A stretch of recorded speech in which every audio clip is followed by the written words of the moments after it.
well, the Kenyan economy is in a serious point of ponderation. Even before it could figure out the impact of Brexit, it has another concern in her bucket, and that is a Trump presidency. Markets have reacted angrily, protests have turned ugly, while the currencies are seesawing around the world. But the reality is slowly kicking in, according to financial services firm AVCL Managing Director Andrew Kanyutu. In business, we always talk about perception, and perception can change everything. If you look at the reaction from the market and from the world in terms of the unexpected happening, you really can't predict what will happen.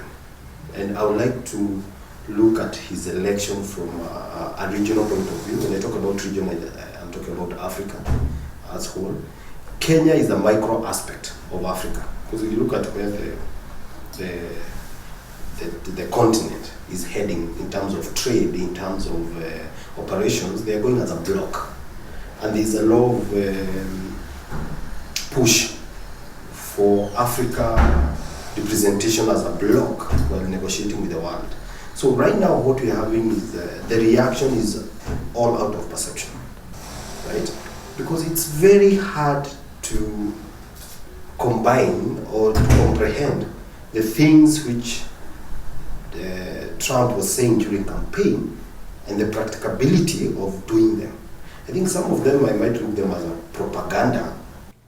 During the campaigning period, Trump rattled many with his political promises, such as kicking immigrants out of the United States, cancelling and renegotiating some trade agreements between the US and the rest of the world.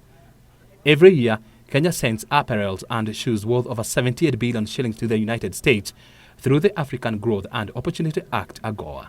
Kanyutu says Kenya should be worried if the president-elect was to change such acts.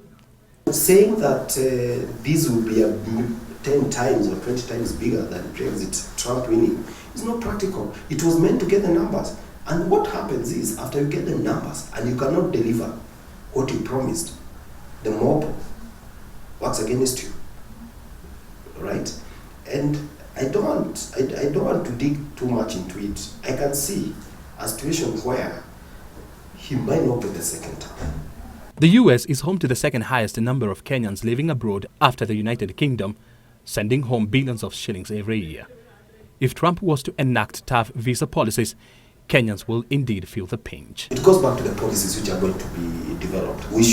Businessmen and leaders should be looking at the policies which are going to be developed by his presidency. Right. But who knows? Let's wait and see. Good. Yeah. Whether Trump will continue with this approach is everyone's guess game. But Kanyutu says Trump, who is an experienced businessman, will have to walk cautiously not to harm his business empire in the process of making America great once again. O'Brien Kimani for Business Insight.